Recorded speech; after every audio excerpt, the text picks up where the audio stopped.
The Napoleonic Wars were a series of wars between Napoleon's French Empire and a series of opposing coalitions led by Great Britain.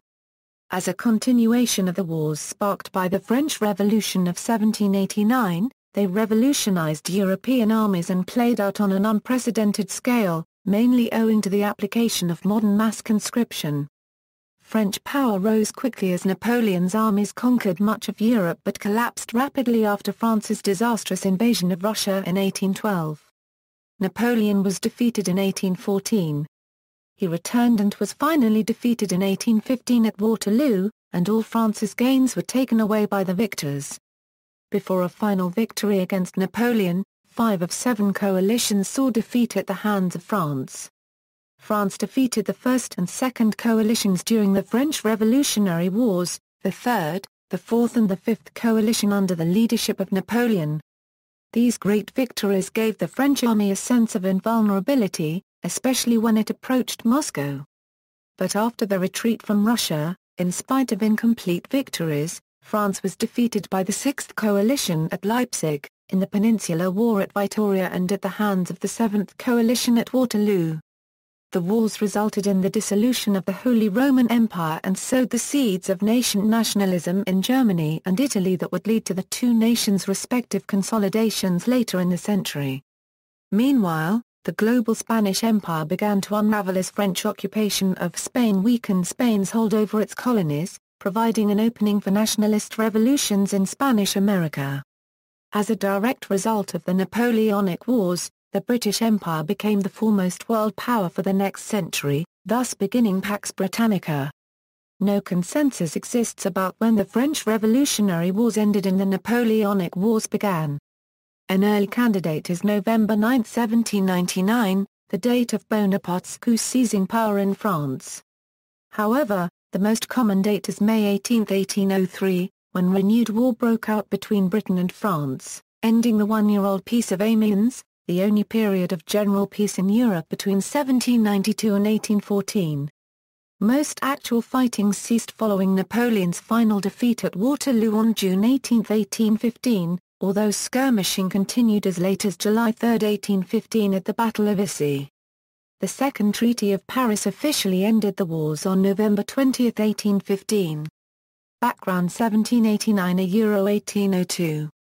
News of the French Revolution of 1789 was received with great alarm by the rulers of France's neighbours, which only increased with the arrest and eventual execution of King Louis XVI of France. The first attempt to crush the French Republic came in 1793 when Austria, the Kingdom of Sardinia, the Kingdom of Naples, Prussia, Spain and the Kingdom of Great Britain formed the first coalition. French measures, including general conscription, military reform, and total war, contributed to the defeat of the First Coalition, despite the civil war occurring in France. The war ended when General Napoleon Bonaparte forced the Austrians to accept his terms in the Treaty of Campo Formio. Only Great Britain remained opposed to the French Republic. The Second Coalition was formed in 1798 by Austria, Great Britain, the Kingdom of Naples, the Ottoman Empire, the Papal States, Portugal, Russia, Sweden and other states. During the War of the Second Coalition, the French Republic suffered from corruption and internal division under the Directory. France also lacked funds, and no longer had the services of Les Carnot, the war minister who had guided it to successive victories following extensive reforms during the early 1790s. Bonaparte, the main architect of victory in the last years of the First Coalition, had gone to campaign in Egypt. Missing two of its most important military figures from the previous conflict, the Republic suffered successive defeats against revitalized enemies whom British financial support brought back into the war. Bonaparte returned from Egypt to France on August 23, 1799, and seized control of the French government on November 9, 1799 in the coup of 18 Brumaire, replacing the Directory with the consulate led by himself. He reorganized the French military and created a reserve army position to support campaigns either on the Rhine or in Italy. On all fronts, French advances caught the Austrians off guard and knocked Russia out of the war. In Italy, Bonaparte won a notable victory against the Austrians at Marengo in 1800. but the decisive win came at Hohenlinden later that year. The defeated Austrians left the conflict after the Treaty of Luna-Copyrightville, forcing Britain to sign the Peace of Amiens with France. Thus the Second Coalition ended in another French triumph, albeit an incomplete one, as Britain continued to finance France's continental enemies and encourage hostility towards France. London had brought the Second Coalition together through subsidies, and Bonaparte realized that without either defeating the British or signing a treaty with them he could not achieve complete peace.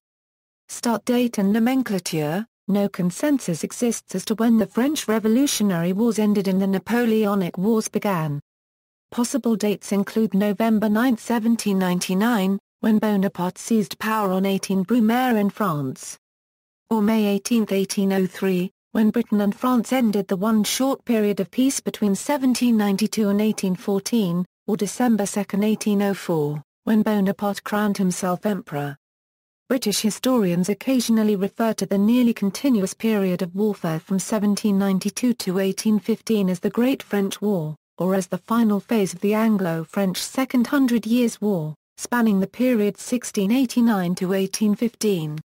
In France, the Napoleonic Wars are generally integrated with the French Revolutionary Wars, les guerres de la copyright revolution et de l'empire. Napoleon's tactics. Napoleon was, and remains, famous for his battlefield victories, and historians have spent enormous attention in analyzing them.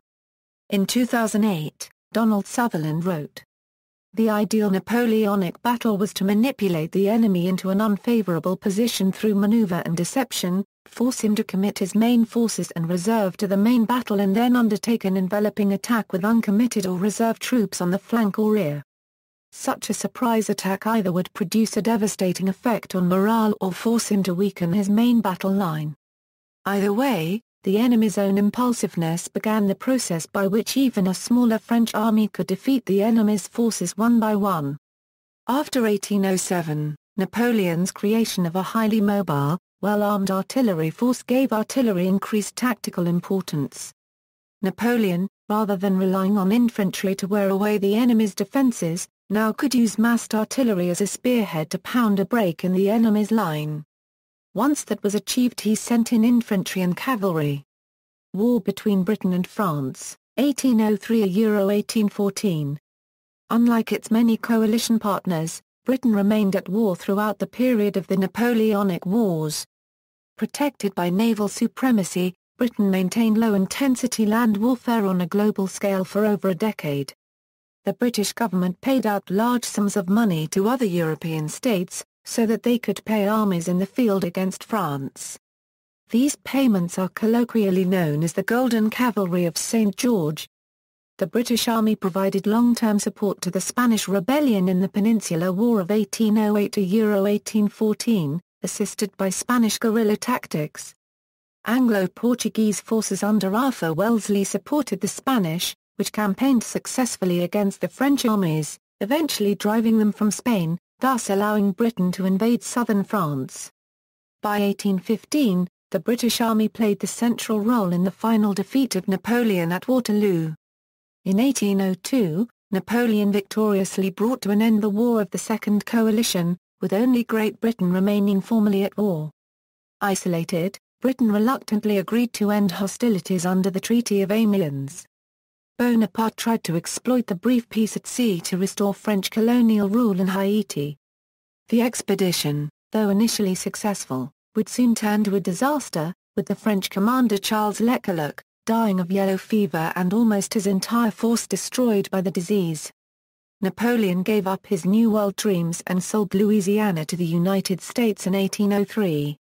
Great Britain violated the terms of the Treaty of Amiens by occupying Malta and gathered a third coalition against France. The French intervention in the Swiss civil strife, a breach of the Treaty of Luna-Copyrightville between France and the Holy Roman Empire which guaranteed Swiss sovereignty, was taken as a pretext by the British to break the Peace of Amiens and declare war on France on May 18, 1803. The coalition's war aims changed over the course of the conflict. A general desire to restore the French monarchy became closely linked to the struggle to stop Bonaparte. Beyond minor naval actions against British imperial interests, the Napoleonic Wars were much less global in scope than preceding conflicts such as 7 Years' War, which historians term a world war. Economic warfare. In response to the naval blockade of the French coasts enacted by the British government on May 16, 1806, Napoleon issued the Berlin Decree on November 21, 1806, which brought into effect the continental system. This policy aimed to eliminate the threat from Britain by closing French-controlled territory to its trade. Britain maintained a standing army of just 220,000 on paper at the height of the Napoleonic Wars, of which less than half was available for campaigning, the rest being necessary for garrisoning Ireland and the colonies or providing security for England. France's strength peaked at around 400,000 frontline soldiers. Both nations also enlisted large numbers of sedentary militia, but they were unsuited for actual campaigning and were mostly employed to release regular forces for active duty. The Royal Navy effectively disrupted France's extra-continental trade both by seizing and threatening French shipping and by seizing French colonial possessions but could do nothing about France's trade with the major continental economies and posed little threat to French territory in Europe. Also, France's population and agricultural capacity far outstripped that of Britain. However, Britain had the greatest industrial capacity in Europe, and its mastery of the seas allowed it to build up considerable economic strength through trade. That sufficed to ensure that France could never consolidate its control over Europe in peace. However, many in the French government believed that cutting Britain off from the continent would end its economic influence over Europe and isolate it. Financing the war. A key element in British success was its ability to mobilize the nation's industrial and financial resources and apply them to defeating France. With a population of 16 million, Britain was barely half the size of France with 30 million. In terms of soldiers, the French advantage was offset by British subsidies that paid for a large proportion of the Austrian and Russian soldiers, peaking at about 450,000 men in 1813. By the terms of the Anglo-Russian Agreement of 1803, Britain paid a subsidy of a 1.5 million currency pounds for every 100,000 Russian soldiers in the field. Most important, the British national output remained strong and the well-organized business sector channeled products into what the military needed. Britain used its economic power to expand the Royal Navy, doubling the number of frigates and increasing the number of large ships of the line by 50%, while increasing the roster of sailors from 15,000 to 133,000 in 8 years after the war began in 1793. France, meanwhile, saw its navy shrink by more than half.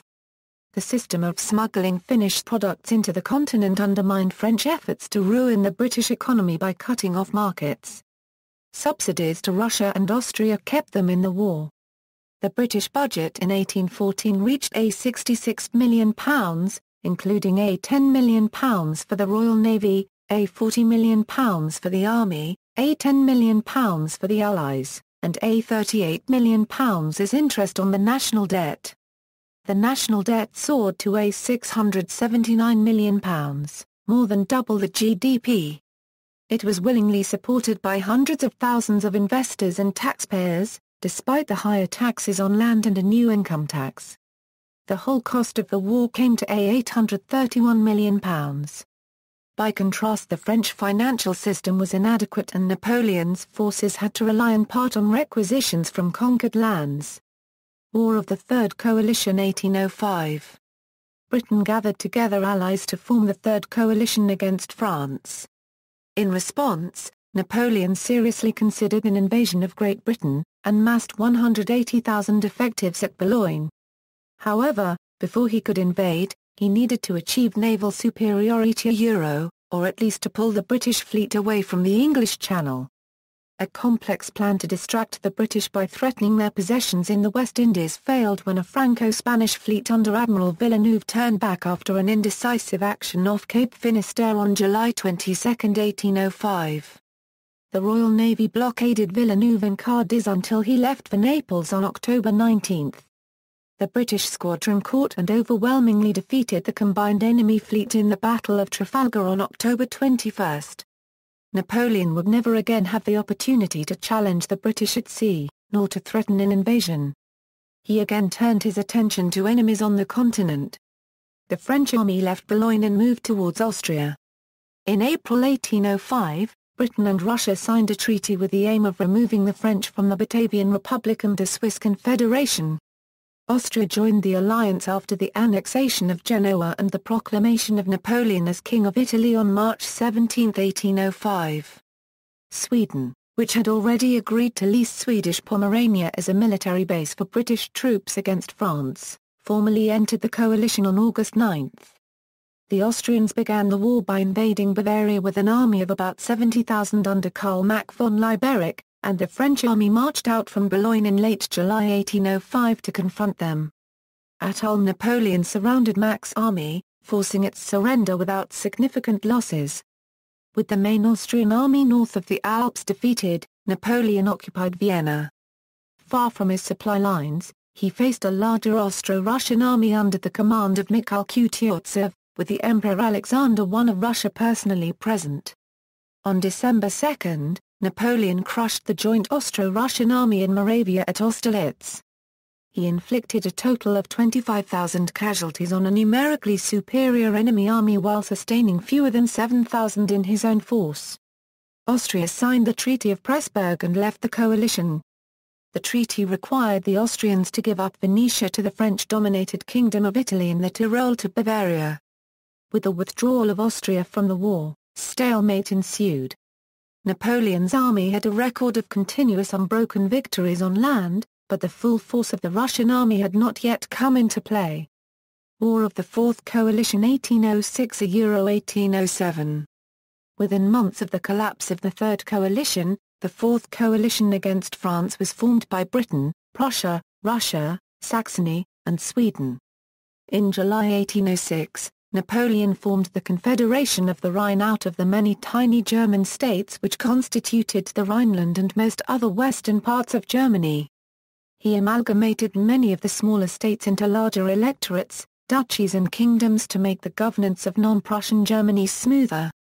Napoleon elevated the rulers of the two largest Confederation states, Saxony and Bavaria, to the status of kings. In August 1806, the Prussian king, Frederick William III, decided to go to war independently of any other great power. The army of Russia, a Prussian ally, in particular was too far away to assist. In September, Napoleon unleashed all the French forces east of the Rhine. Napoleon himself defeated a Prussian army at Jena, and defeated another at Austerlitz on the same day. Some 160,000 French soldiers attacked Prussia, moving with such speed that they destroyed the entire Prussian army as an effective military force. Out of 250,000 troops, the Prussians sustained 25,000 casualties, lost a further 150,000 prisoners, 4,000 artillery pieces, and over 100,000 muskets. At Jena, Napoleon had fought only a detachment of the Prussian force. Austerlitz involved a single French corps defeating the bulk of the Prussian army. Napoleon entered Berlin on October 27, 1806. He visited the tomb of Frederick the Great and instructed his marshals to remove their hats there, saying, "If he were alive we wouldn't be here today." In total, Napoleon had taken only 19 days from beginning his attack on Prussia until knocking it out of the war with the capture of Berlin and the destruction of its principal armies at Jena and Austerlitz. By contrast, Prussia had fought for 3 years in the War of the First Coalition with little achievement. Saxony quit Prussia and together with small states from North Germany allied with France. In the next stage of the war, the French drove Russian forces out of Poland and employed many Polish and German soldiers in several sieges in Silesia and Pomerania, with the assistance of Dutch and Italian soldiers in the latter case.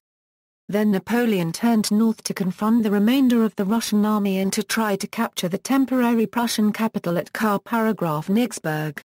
A tactical draw at Eylau, followed by capitulation at Danzig and Battle of Heilsberg, forced the Russians to withdraw further north. Napoleon then routed the Russian army at Friedland. Following this defeat, Alexander had to make peace with Napoleon at Tilsit. In Germany and Poland, new Napoleonic client states, like the Kingdom of Westphalia, Duchy of Warsaw and Republic of Danzig, were established. By September, Marshal Brune completed the occupation of Swedish Pomerania, allowing the Swedish army, however, to withdraw with all its munitions of war. In early September 1807, Britain attacked neutral Denmark, conducting a naval bombardment of Copenhagen in order to make Denmark surrender its fleet.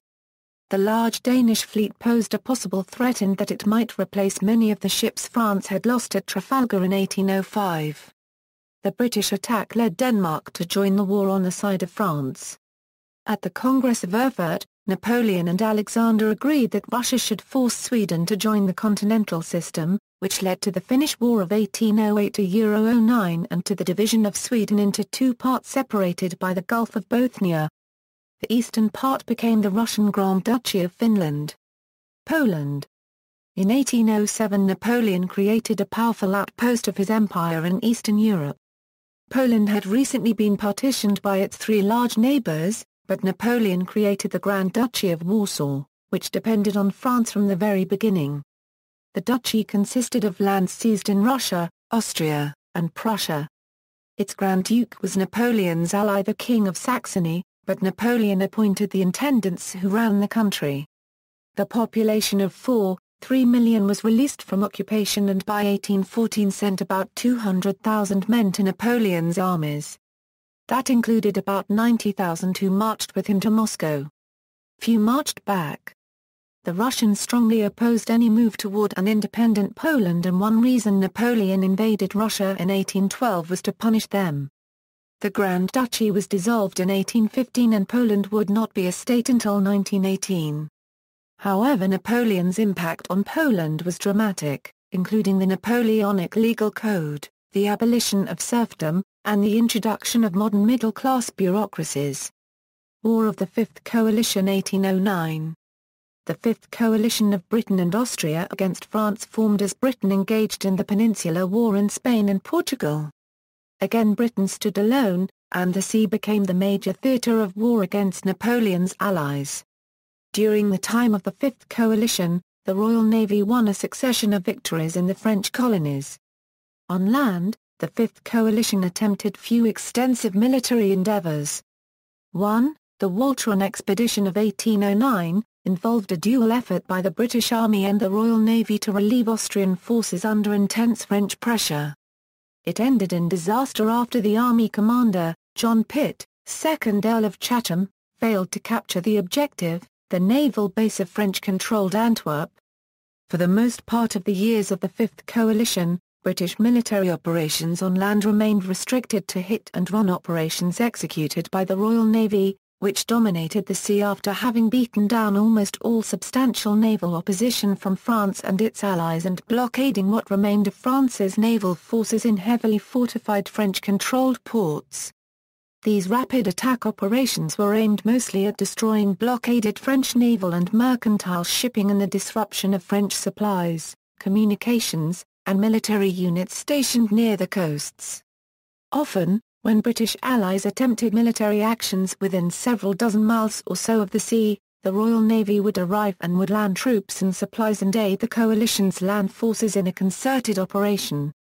Royal Navy ships even provided artillery support against French units when fighting strayed near enough to the coastline. However, the ability and quality of the land forces governed these operations.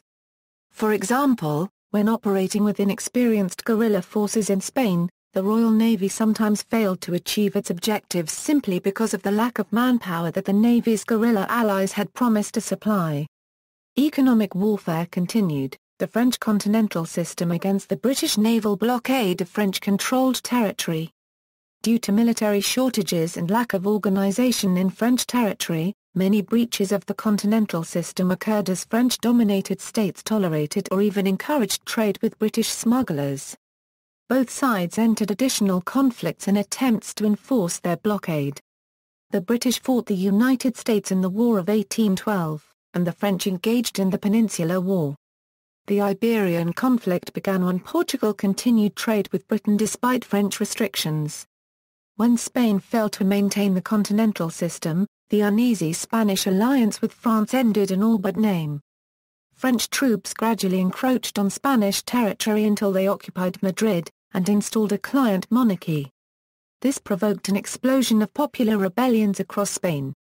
Heavy British involvement soon followed. Austria, previously an ally of France, took the opportunity to attempt to restore its imperial territories in Germany as held prior to Austerlitz. Austria achieved a number of initial victories against the thinly spread army of Marshal Berthier. Napoleon had left Berthier with only 170,000 men to defend France's entire eastern frontier. After defeats in Spain suffered by France, Napoleon took charge and enjoyed success, retaking Madrid, defeating the Spanish and forcing a withdrawal of the heavily outnumbered British army from the Iberian Peninsula. But when he left, the guerrilla war against his forces in the countryside continued to tie down great numbers of troops. Austria's attack prevented Napoleon from successfully wrapping up operations against British forces by necessitating his departure for Austria, and he never returned to the Peninsular theatre. The British then sent in a fresh army under Sir Arthur Wellesley whom the French could not stop. The Peninsular War proved a major disaster for France. Napoleon did well when he was in direct charge, but that followed severe losses, and was followed by worse losses. He severely underestimated how much manpower would be needed. Spain proved to be a major, long-term drain on money, manpower and prestige. Historian David Gates called it the Spanish ulcer. France lost the Peninsular War. Napoleon realized it had been a disaster for his cause, writing later, "That unfortunate war destroyed me. All the circumstances of my disasters are bound up in that fatal knot." Meanwhile the Austrians drove into the Duchy of Warsaw, but suffered defeat at the Battle of Rasen on April 19, 1809. The Polish army captured West Galicia following its earlier success. Napoleon assumed personal command in the east and bolstered the army there for his counter-attack on Austria. After a few small battles, the well-run campaign forced the Austrians to withdraw from Bavaria, and Napoleon advanced into Austria. His hurried attempt to cross the Danube resulted in the massive Battle of Aspern-Essling, Napoleon's first significant tactical defeat. But the Austrian commander, Archduke Charles, failed to follow up on his indecisive victory, allowing Napoleon to prepare and seize Vienna in early July. He defeated the Austrians at Wagram, on 5 July 6. The War of the Fifth Coalition ended with the Treaty of Nbaunn. In the east, only the Tyrolese rebels led by Andreas Hofer continued to fight the French Bavarian army until finally defeated in November 1809, while in the west the Peninsular War continued. In 1810, the French Empire reached its greatest extent. On the continent, the British and Portuguese remained restricted to the area around Lisbon and to besieged Cadiz. Napoleon married Marie-Louise, an Austrian archduchess, with the aim of ensuring a more stable alliance with Austria and of providing the emperor with an heir. As well as the French Empire, Napoleon controlled the Swiss Confederation, the Confederation of the Rhine, the Duchy of Warsaw and the Kingdom of Italy.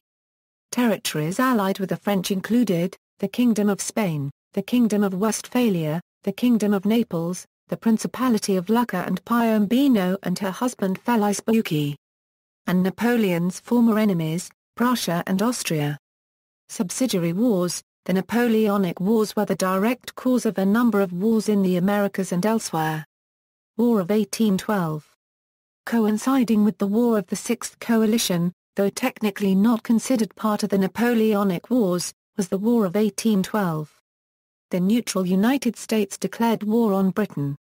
One main reason was British interference with American merchant ships and forced enlistment into the British Navy. France had interfered too. The war ended in a military stalemate and there were no boundary changes at the Treaty of Ghent, which took effect in early 1815, when Napoleon was on Elba. The main effect of the War of 1812 on the Napoleonic Wars was to let the Americans distract the British Navy, giving the French a slight advantage. The Louisiana Purchase of 1803 came during the peaceful lull after Napoleon decided against building a new world empire. So he took Louisiana from Spain and sold it to the U.S. for $15 million, including $11 million in gold. The Latin American revolutions. the abdication of Kings Carlos IV and Fernando VII of Spain and the installation of Napoleon's brother as King José provoked civil wars and revolutions leading to the independence of most of Latin America except for Cuba. The invasion of Russia in 1812. The Treaty of Tilsit in 1807 resulted in the Anglo-Russian War. Emperor Alexander I declared war on Britain after the British attack on Denmark in September 1807. British men of war supported the Swedish fleet during the Finnish War and scored victories over the Russians in the Gulf of Finland in July 1808 and August 1809. However, the success of the Russian army on the land forced Sweden to sign peace treaties with Russia in 1809 and with France in 1810 and to join the Continental Blockade against Britain. But Franco-Russian relations became progressively worse after 1810, and the Russian war with Britain effectively ended. In April 1812, Britain, Russia and Sweden signed secret agreements directed against Napoleon. The central issue for both Napoleon and Tsar Alexander I was control over Poland. Each wanted a semi-independent Poland he could control. As Eylau notes, implicit in the idea of a Russian Poland was, of course, a war against Napoleon. Schroeder says Poland was the root cause of Napoleon's war with Russia, but Russia's refusal to support the continental system was also a factor. In 1812, at the height of his power, Napoleon invaded Russia with a pan-European Grand Army Copyright consisting of 650,000 men. The French forces crossed the Niemen River on June 23, 1812. Russia proclaimed a patriotic war, while Napoleon proclaimed a Second Polish War. The Poles supplied almost 100,000 men for the invasion force, but against their expectations, Napoleon avoided any concessions to Poland, having in mind further negotiations with Russia. The Grand Army Copyright marched through Russia, winning a number of relatively minor engagements and the major Battle of Smolensk on August 18. However, in the same days, a part of the French army led by Marshal Nicolas Oudinot was stopped in the Battle of Polotsk by the right wing of the Russian army, under command of General Peter Wittgenstein. This prevented the French march on the Russian capital, St. Petersburg. The fate of the invasion was to be decided in Moscow, where Napoleon himself led his forces. Russians used scorched earth tactics, and harried the Grand Army Copyright with light Cossack cavalry. The Grand Army Copyright did not adjust its operational methods in response. This refusal led to most of the losses of the main column of the Grand Army Copyright, which in one case amounted to 95,000 men, including deserters, in a single week. At the same time, the main Russian army retreated for almost 3 months. This constant retreat led to the unpopularity of Field Marshal Michael Andreas Barclay de Tolly, and a veteran, Prince Mikhail Kutuzov, was made the new commander-in-chief by Tsar Alexander I. Finally, the two armies engaged in the Battle of Borodino on September 7, in the vicinity of Moscow. The battle was the largest and bloodiest single-day action of the Napoleonic Wars, involving more than 250,000 men and resulting in at least 70,000 casualties. It was indecisive. The French captured the main positions on the battlefield, but failed to destroy the Russian army. Logistical difficulties meant that French losses were irreplaceable, unlike Russian ones. Napoleon entered Moscow on September 14, after the Russian army retreated yet again. But by then, the Russians had largely evacuated the city and even released criminals from the prisons to inconvenience the French. Furthermore, the governor, Count Fyodor Rostopchin, ordered the city to be burnt. Alexander I refused to capitulate, and the peace talks, attempted by Napoleon, failed. In October, with no sign of clear victory in sight, Napoleon began the disastrous Great Retreat from Moscow.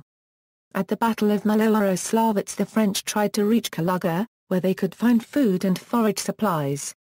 But the replenished Russian army blocked the road, and Napoleon was forced to retreat the same way he had come to Moscow, through the heavily ravaged areas along the Smolensk road. In the following weeks, the Grand Army Copyright was dealt a catastrophic blow by the onset of the Russian winter, the lack of supplies and constant guerrilla warfare by Russian peasants and irregular troops. When the remnants of the Napoleon's army crossed the Berezina River in November, only 27,000 fit soldiers survived, with some 380,000 men dead or missing and 100,000 captured. Napoleon then left his men and returned to Paris, to prepare the defense against the advancing Russians, and the campaign effectively ended on December 14, 1812, when the last enemy troops left Russia. The Russians had lost around 210,000 men, but with their shorter supply lines, they soon replenished their armies. War of the Sixth Coalition 1812–1814. Seeing an opportunity in Napoleon's historic defeat, Prussia, Sweden, Austria, and a number of German states re-entered the war. Napoleon vowed that he would create a new army as large as the one he had sent into Russia, and quickly built up his forces in the east from 30,000 to 130,000 and eventually to 400,000. Napoleon inflicted 40,000 casualties on the Allies at La One-Quarterzen and Bautzen. Both battles involved total forces of over 250,000, making them some of the largest conflicts of the wars so far. Meanwhile, in the Peninsular War, Arthur Wellesley renewed the Anglo-Portuguese advance into Spain just after New Year in 1812, besieging and capturing the fortified towns of Ciudad Rodrigo, Badajoz, and in the Battle of Salamanca. As the French regrouped, the Anglo-Euro-Portuguese entered Madrid and advanced towards Burgos, before retreating all the way to Portugal when renewed French concentrations threatened to trap them. As a consequence of the Salamanca campaign, the French were forced to end their long siege of Cadiz and to permanently evacuate the provinces of Andalusia and Asturias.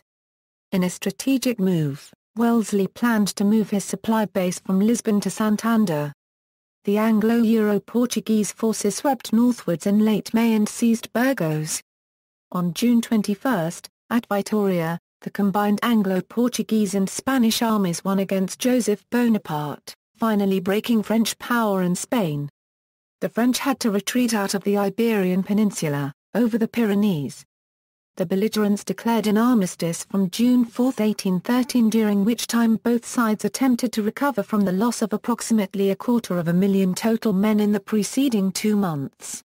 During this time coalition negotiations finally brought Austria out in open opposition to France. 2 principal Austrian armies took the field, adding an additional 300,000 men to the coalition armies in Germany. In total the Allies now had around 800,000 front-line soldiers in the German theatre, with a strategic reserve of 350,000 formed to support the front-line operations.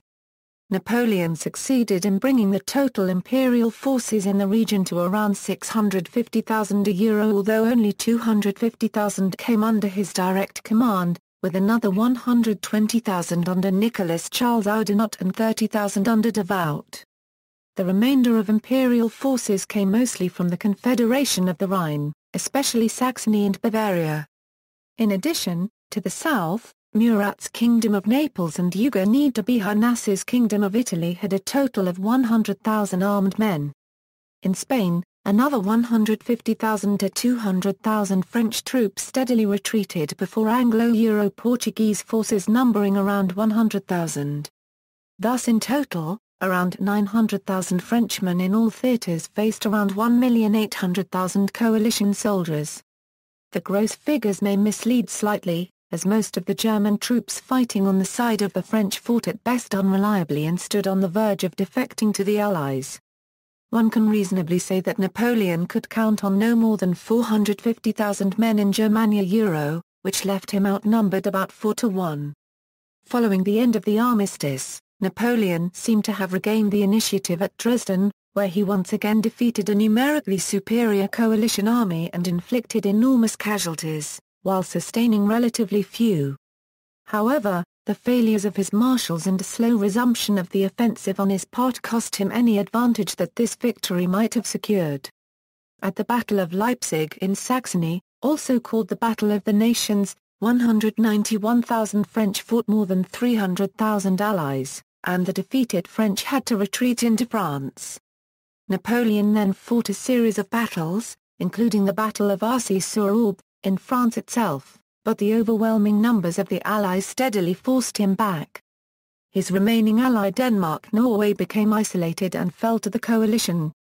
The Allies entered Paris on March 30, 1814.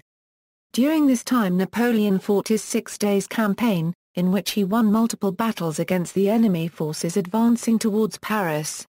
However, during this entire campaign he never managed to field more than 70,000 men against more than 500,000 coalition soldiers.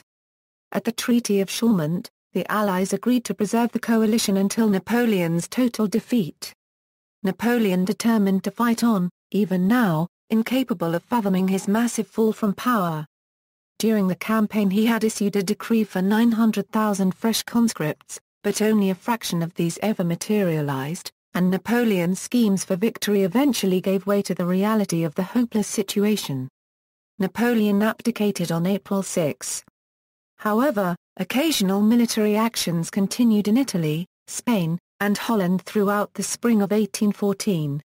The victors exiled Napoleon to the island of Elba, and restored the French Bourbon monarchy in the person of Louis XVIII.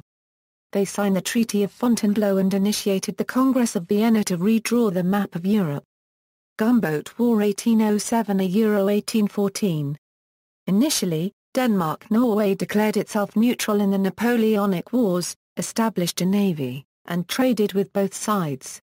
But the British attacked and captured or destroyed large portions of the Dano-Norwegian fleet in the First Battle of Copenhagen, and again in the Second Battle of Copenhagen.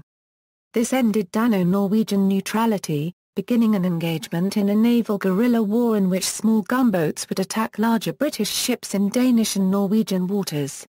The gunboat war effectively ended with a British victory at the Battle of Lingear in 1812. Involving the destruction of the last large Dano-Norwegian ship the frigate Napoleon. War of the Seventh Coalition 1815, see also, 100 Days and the Neapolitan War between the Kingdom of Naples and the Austrian Empire. The Seventh Coalition pitted Britain, Russia, Prussia, Sweden, Austria, the Netherlands and a number of German states against France. The period known as the 100 Days began after Napoleon escaped from Elba and landed at Cannes. Traveling to Paris, picking up support as he went, he eventually overthrew the restored Louis XVIII. The Allies rapidly gathered their armies to meet him again. Napoleon raised 280,000 men, whom he distributed among several armies. To add to the 90,000-strong standing army, he recalled well over 250,000 veterans from past campaigns and issued a decree for the eventual draft of around 2.5 million new men into the French army. This faced an initial coalition force of about 700,000 although coalition campaign plans provided for 1 million frontline soldiers, supported by around 200,000 garrison, logistics and other auxiliary personnel. The coalition intended this force to have overwhelming numbers against the numerically inferior Imperial French army which in fact never came close to reaching Napoleon's goal of more than 2.5 million under arms. Napoleon took about 124,000 men of the Army of the North on a preemptive strike against the Allies in Belgium. He intended to attack the coalition armies before they combined, in hope of driving the British into the sea and the Prussians out of the war. His march to the frontier achieved the surprise he had planned, catching the Anglo-Dutch army in a dispersed arrangement. The Prussians had been more wary, concentrating three-quarters of their army in and around Ligny. The Prussians forced the Army Coopérative du Nord to fight all the day of the 15th to reach Ligny in a delaying action by the Prussian First Corps. He forced Prussia to fight at Ligny on June 16, 1815, and the defeated Prussians retreated in some disorder. On the same day, the left wing of the Army Coopérative du Nord, under the command of Marshal Michel Ney, succeeded in stopping any of Wellington's forces going to aid Blois I-Quartercha's Prussians by fighting a blocking action at Quatre Bras. Ney failed to clear the crossroads and Wellington reinforced the position. But with the Prussian retreat, Wellington too had to retreat. He fell back to a previously reconnoitred position on an escarpment at Mont Street Jena, a few miles south of the village of Waterloo. Napoleon took the reserve of the Army of the North, and reunited his forces with those of Ney to pursue Wellington's army, after he ordered Marshal Grouchy to take the right wing of the Army of the North and stop the Prussians regrouping. In the first of a series of miscalculations, both Grouchy and Napoleon failed to realize that the Prussian forces were already reorganized and were assembling at the village of Werver. In any event, the French army did nothing to stop a rather leisurely retreat that took place throughout the night and into the early morning by the Prussians. As the 4th, 1st, and 2nd Prussian Corps marched through the town towards Waterloo, the 3rd Prussian Corps took up blocking positions across the river, and although Grouchy engaged and defeated the Prussian rearguard under the command of Lt. Gen. von Thielmann in the Battle of Weber, it was 12 hours too late. In the end, 17,000 Prussians had kept 33,000 badly needed French reinforcements off the field. Napoleon delayed the start of fighting at the Battle of Waterloo on the morning of June 18 for several hours while he waited for the ground to dry after the previous night's rain. By late afternoon, the French army had not succeeded in driving Wellington's forces from the escarpment on which they stood. When the Prussians arrived and attacked the French right flank in ever-increasing numbers, Napoleon's strategy of keeping the coalition armies divided had failed, and a combined coalition general advance drove his army from the field in confusion. Grouchy organized a successful and well-ordered retreat towards Paris, where Marshal Davout had 117,000 men ready to turn back the 116,000 men of Blas-Quartier and Wellington. Davout was defeated at Issy and negotiations for surrender had begun. On arriving at Paris 3 days after Waterloo, Napoleon still clung to the hope of a concerted national resistance. But the temper of the legislative chambers, and of the public generally, did not favor his view. Lacking support, Napoleon abdicated again on June 22, 1815, and on July 15, surrendered himself to the British squadron at Rochefort. The Allies exiled him to the remote South Atlantic island of St. Helena, where he died on May 5, 1821. Meanwhile in Italy, Joachim Murat, whom the Allies had allowed to remain King of Naples after Napoleon's initial defeat, once again allied with his brother-in-law, triggering the Neapolitan War. Hoping to find support among Italian nationalists fearing the increasing influence of the Habsburgs in Italy, Murat issued the Rimini Proclamation inciting them to war. But the proclamation failed, and the Austrians soon crushed Murat at the Battle of Tolentino, forcing him to flee. The Bourbons returned to the throne of Naples on May 20, 1815. Murat tried to regain his throne, but after that failed, he was executed by firing squad on October 13, 1815. Political effects. The Napoleonic Wars brought radical changes to Europe, but the reactionary forces returned to power and tried to reverse some of them. Napoleon had succeeded in bringing most of Western Europe under one rule. However, France's constant warfare with the combined forces of the other major powers of Europe for over 2 decades finally took its toll. By the end of the Napoleonic Wars, France no longer held the role of the dominant power in Europe, as it had since the times of Louis XIV. In its place, Britain emerged as the most important economic power, and its Royal Navy held unquestioned naval superiority across the globe well into the 20th century.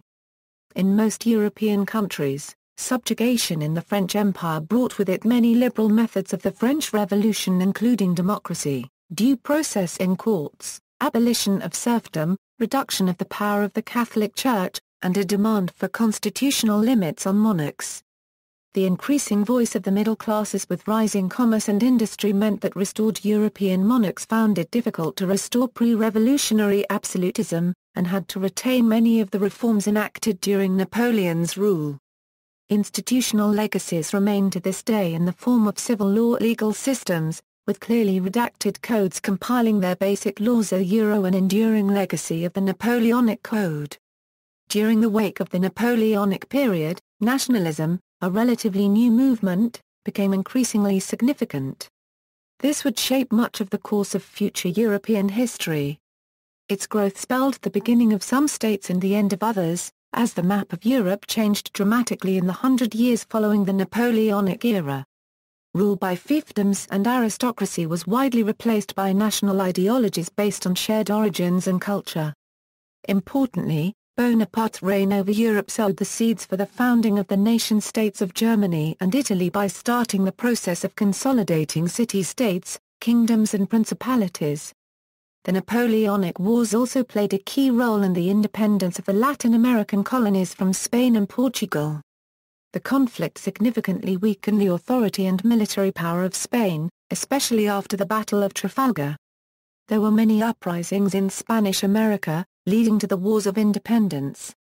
In Portuguese America, Brazil experienced greater autonomy as it now served as seat of the Portuguese Empire and ascended politically to the status of kingdom. These events also contributed to the Portuguese Liberal Revolution in 1820 and the independence of Brazil in 1822. Afterwards, in order to prevent another such war, the Congress of Vienna in 1814 reassigned territories in order to create a balance of power in which no one state would be able to dominate Europe the way Napoleonic France had. The balance on the whole kept Europe peaceful for 100 years. Another concept emerged that of a unified Europe. After his defeat, Napoleon deplored the fact that his dream of a free and peaceful European association remained unaccomplished. Such a European association would share the same principles of government, system of measurement, currency and civil code. Some 1.5 centuries later, and after 2 world wars, several of these ideals re-emerged in the form of the European Union. Military legacy. In large scope, the Napoleonic Wars also had a profound military impact. Until the time of Napoleon, European states employed relatively small armies, made up of both national soldiers and mercenaries. These regulars were highly drilled professional soldiers. These anti-Ra copyright Jim armies could only deploy small field armies due to rudimentary staffs and comprehensive yet cumbersome logistics. Both issues combined to limit actual field forces to approximately 30,000 men under a single commander. However, military innovators in the mid-18th century began to recognize the potential of an entire nation at war, a nation in arms. The scale of warfare dramatically enlarged during the Revolutionary and subsequent Napoleonic Wars. Before, it was rare for a battle to involve more than 30,000 soldiers on each side. The French twin innovations of separate corps and living off the land allowed the French Republic to field much larger armies than their more traditional opponents. Napoleon subsequently ensured that what were effectively separate French field armies during the time of the French Republic operated as a single army under his control as emperor, often allowing him to substantially outnumber his opponents. This forced his continental opponents to increase the size of their armies as well, moving away from the traditional small, well-drilled anti-Ra copyright Jim armies of the 18th century to mass conscript armies with its attendant political consequences. The Battle of Marengo, which largely ended the War of the Second Coalition, was fought with less than 60,000 men on both sides. The Battle of Austerlitz, which ended the War of the Third Coalition, involved less than 160,000 men. The Battle of Friedland, which led to peace with Russia in 1807, involved about 150,000 men.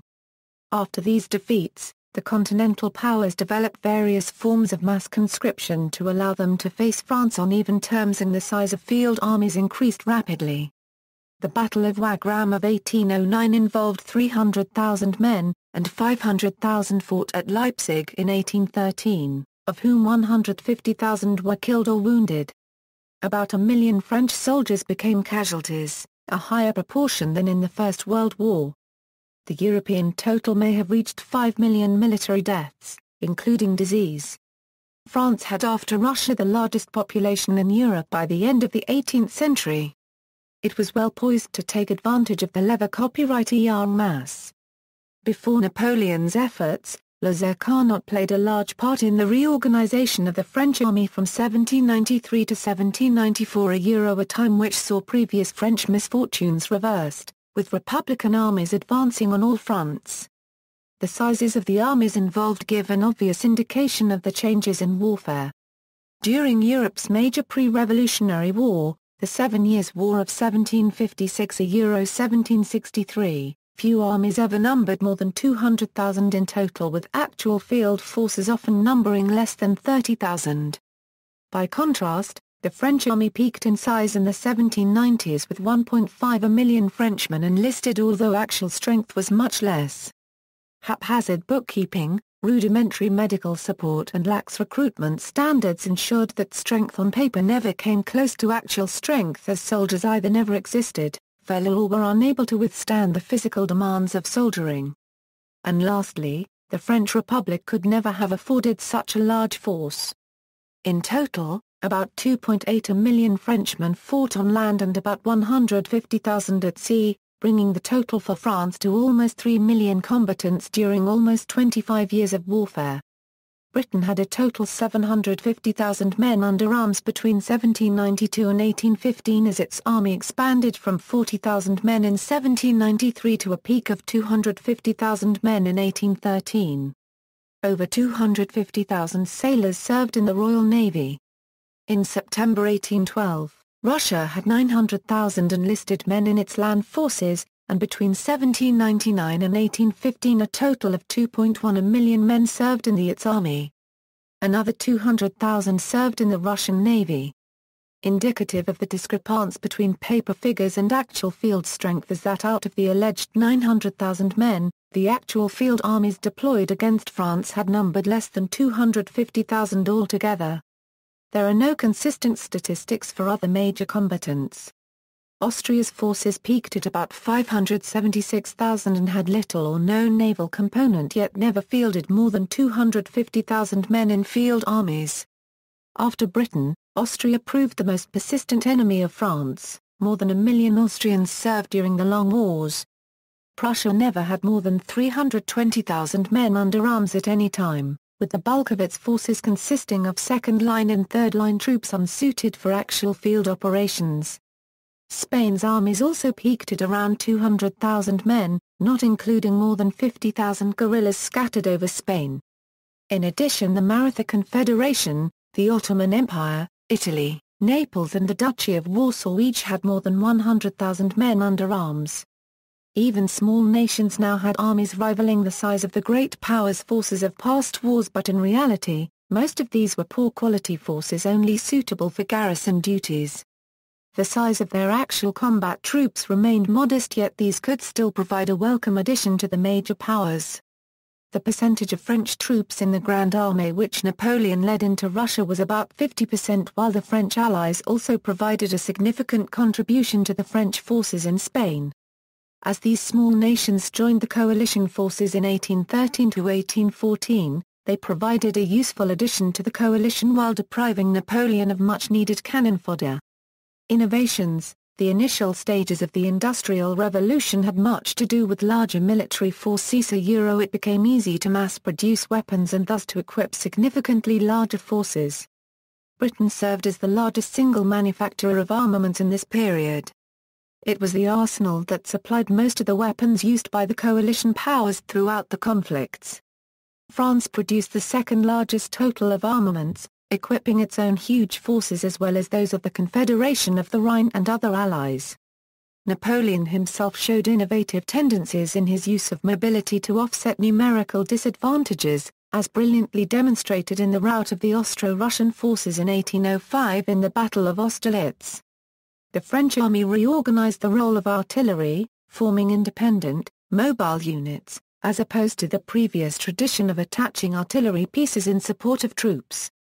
Another advance affected warfare. The semaphore system had allowed the French War Minister, Carnot, to communicate with French forces on the frontiers throughout the 1790s. The French continued to use this system throughout the Napoleonic Wars. Additionally, aerial surveillance came into use for the first time when the French used a hot air balloon to survey coalition positions before the Battle of Fleurus, on June 26, 1794. Total War. Historians have explored how the Napoleonic Wars became total wars. Most historians argue that the escalation in size and scope came from two sources. First was the ideological clash between revolutionary equalitarian and conservative hierarchical belief systems. Second was the emerging nationalism in France, Germany, Spain, and elsewhere that made these people's wars instead of contests between monarchs. Bell has argued that even more important than ideology and nationalism were the intellectual transformations in the culture of war that came about through the Enlightenment. One factor, he says, was that war was no longer a routine event but a transforming experience for society, a total experience. Secondly, the military emerged in its own right as a separate sphere of society distinct from the ordinary civilian world. The French Revolution made every civilian a part of the war machine, either as a soldier through universal conscription, or as a vital cog in the home front machinery supporting and supplying the army. Out of that, says Bell, came militarism, the belief that the military role was morally superior to the civilian role in times of great national crisis.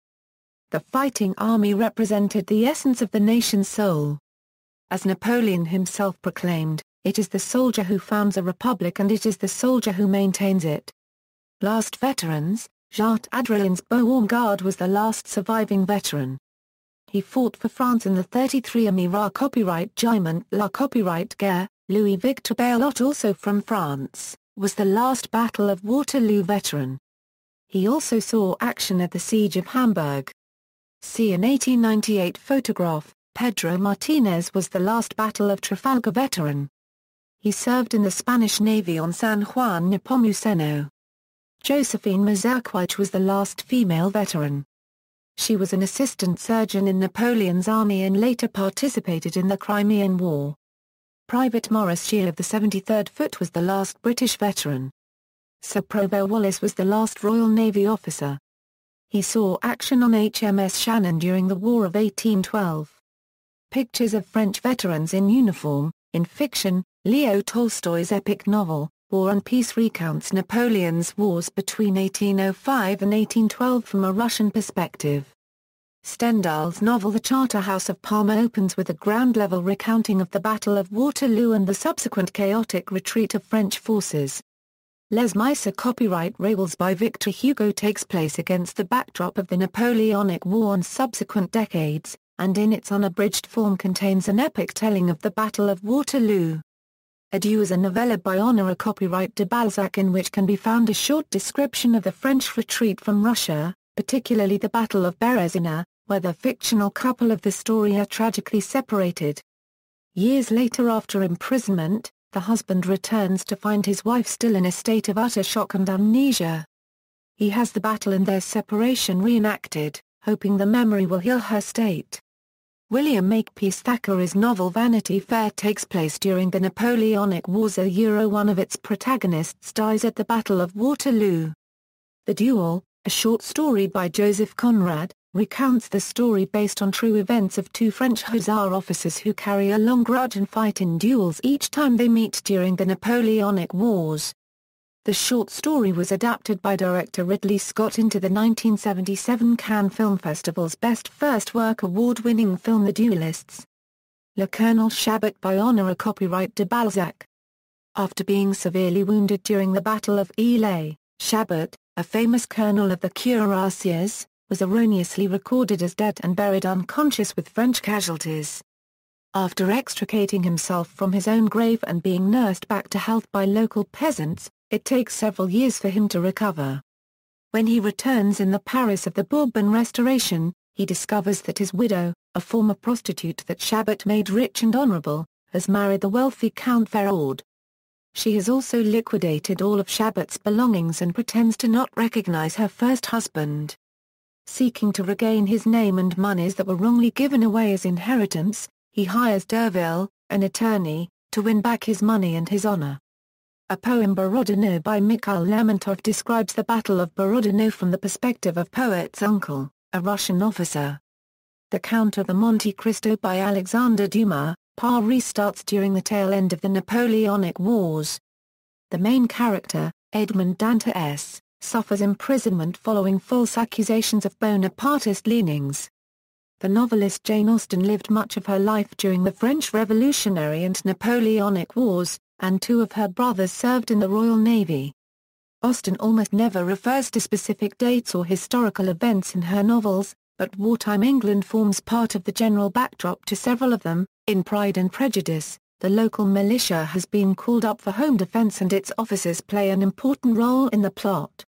In Mansfield Park, Fanny Price's brother William is a midshipman in the Royal Navy. And in Persuasion, Frederick Wentworth and several other characters are naval officers recently returned from service. Charlotte Bronte's novel Shirley, set during the Napoleonic Wars, explores some of the economic effects of war on rural Yorkshire. Sir Arthur Conan Doyle's Brigadier Gerard serves as a French soldier during the Napoleonic Wars. Fyodor Dostoevsky's book The Idiot had a character, General Ivolgin, who witnessed and recounted his relationship with Napoleon during the campaign of Russia. The Hornblower books by C.S. Forester follow the naval career of Horatio Hornblower during the Napoleonic Wars. The Aubrey Euro-Maturin series of novels is a sequence of 20 historical novels by Patrick O'Brian portraying the rise of Jack Aubrey from lieutenant to rear admiral during the Napoleonic Wars.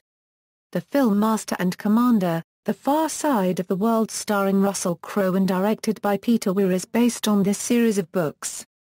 The Sharpe series by Bernard Cornwell star the character Richard Sharpe, a soldier in the British Army, who fights throughout the Napoleonic Wars. The Bloody Jack book series by Louis A. Mayer is set during the Second Coalition of the Napoleonic Wars, and retells many famous battles of the age. The heroine, Jackie, soon meets none other than Bonaparte himself.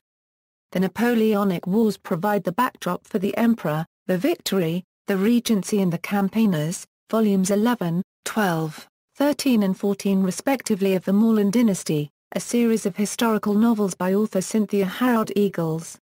The Richard Bollicher series by Alexander Kent novels portray this period of history from a naval perspective. Dinah Dean's series of historical novels are set against the background of the Napoleonic Wars and are told from a Russian perspective. The Road to Kaluga, Flight from the Eagle, The Eagle's Fate, The Wheel of Fortune, The Green Gallant follow a small group of soldiers over months of campaigning from the fall of Moscow up to the liberation of Paris. The last three books The Ice King, Tatya's Story, The River of Time fall some years later but have the same cast of characters. Julian Stockwin's Thomas Kite series portrays one man's journey from pressed man to admiral in the time of the French and Napoleonic Wars. Simon Scarrow Napoleonic series. Rise of Napoleon and Wellington from humble beginnings to history's most remarkable and notable leaders. 4 books in the series. The Lord Ramage series by Dudley Pope takes place during the Napoleonic Wars. Jeanette Winterson's 1987 novel The Passion, Georgette Hayer's 1937 novel An Infamous Army recounts the fortunes of a family in the run-up to, and during the course of, the Battle of Waterloo. Hayer's novel is noted for its meticulous research on the progress of the battle, combining her noted period romance writing with her detailed research into Regency history. Science fiction and fantasy, Brian Talbot's graphic novel Granville is set in an alternate history in which France won the Napoleonic War, invaded Britain and guillotined the British royal family. The Temrara series by Naomi Novik takes place in alternate universe Napoleonic Wars where dragons exist and serve in combat. Susanna Clarke's historical fantasy novel, Jonathan Strange and Mr. Norrell, takes place during the Napoleonic Wars. Much of the plot is driven by Mr. Norrell's successful campaign to convince the British government that magic can be employed to prosecute the Peninsular War. See also: British Army during the Napoleonic Wars, Coalition forces of the Napoleonic Wars, Imperial and Royal Army during the Napoleonic Wars, Royal Prussian Army of the Napoleonic Wars, List of Napoleonic battles, Military career of Napoleon Bonaparte, Uniforms of La Grande Armée. Copyright E. Notes. Further reading: Bell, David A. The First Total War, Napoleon's Europe and the Birth of Warfare as We Know It. Excerpt and text search, Bruce, Robert B. Eylau. Fighting Techniques of the Napoleonic Age 1792 1815, Equipment, Combat Skills, and Tactics. Excerpt and text search, Chandler, David G. The Campaigns of Napoleon 1172 pp. A Detailed Guide to All Major Battles. Excerpt and text search, Chandler, David G., ed. Napoleon's Marshals Short Scholarly Biographies, Dupy, Trevor N. and Dupy, R. Ernest. The Encyclopedia of Military History pages 730–770, Dwyer, Philip. Napoleon, The Path to Power. Excerpt Vol. 1. Citizen Emperor, Napoleon in Power. Excerpt and text search V2. Most recent scholarly biography, Forrest, Alan I. Napoleon's Men, The Soldiers of the Empire. Revolution and Empire. Forrest, Alan. Conscripts and Deserters, The Army and French Society During Revolution and the Empire. Excerpt and text search, Griffith, Paddy. The Art of War of Revolutionary France, 1789 1802 excerpt and text search, Hall, Christopher D. British Strategy in the Napoleonic War, 1803 15, Harvey, Robert. The War of Wars. Constable and Robinson. PA 328 A well-written popular survey of these wars, Hythe, Philip J. Napoleon's Military Machine excerpt and text search, Hazen, Charles Downer. The French Revolution and Napoleon online free, Parker, Harold T. Why did Napoleon invade Russia? A Study in Motivation and the Interrelations of Personality and Social Structure, Journal of Military History 54 No. 2 pages 131 46 in JSTOR, Pope, Stephen. The Cassel Dictionary of the Napoleonic Wars. Cassel. ISBN A0-304-35229-2. Riley, Jonathan P. Napoleon as a General, Rothenberg, Gunter E. The Origins, Causes, and Extension of the Wars of the French Revolution and Napoleon. Journal of Interdisciplinary History 18, 771 793 JSTORA 204824, Rothenberg, E. Gunter. The Art of Warfare in the Age of Napoleon, Schneid, Frederick C. The French Revolutionary and Napoleonic Wars. Mainz, Institute of European History Schneid, Frederick C. Napoleon's Conquest of Europe, The War of the Third Coalition excerpt and text search, Schroeder, Paul W. The Transformation of European Politics 1763 1848 920 pp. Online. Advanced Analysis of Diplomacy, Smith, Digby George. The Greenhill Napoleonic Wars Data Book, Actions and Losses in Personnel, Colors, Standards and Artillery, British, Austrian and Russian Roles, Bryant, Arthur. Years of Endurance 1793 1802. And Years of Victory, 1802 1812. Well-written surveys of the British story, Christie, Ian. Wars and Revolutions Britain, 1760 1815, Ehrman, John. The Younger Pitt, The Consuming Struggle, Eylau, Charles. Napoleon's Wars, An International History, 1803 1815. 645 pp. Excerpt and text search. A Standard Scholarly History, Glover, Richard. Peninsular Preparation, The Reform of the British Army 1795 1809 excerpt and text search, Godicott, Jacques Eylau. Bar copyright Atris Fryslop. David Lloyd Dowd. The Napoleonic Era in Europe. Holt, Reinhardt and Winston R., Hythe, Philip J. Wellington's Military Machine, 1792 1815, Hythe, Philip J. The Russian Army of the Napoleonic Wars Vol. 1, Infantry 1799 1814. Vol. 2, Cavalry, 1799 1814, Lavery, Brian. Nelson's Navy, Revised and Updated, The Ships, Men, and Organization, 1793 1815, Leven, D.C. Russia and the Defeat of Napoleon, Kritika, Explorations in Russian and Eurasian History 7 No. 2 pages 283 308.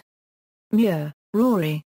Britain and the Defeat of Napoleon, 1807 1815, Muir, Rory.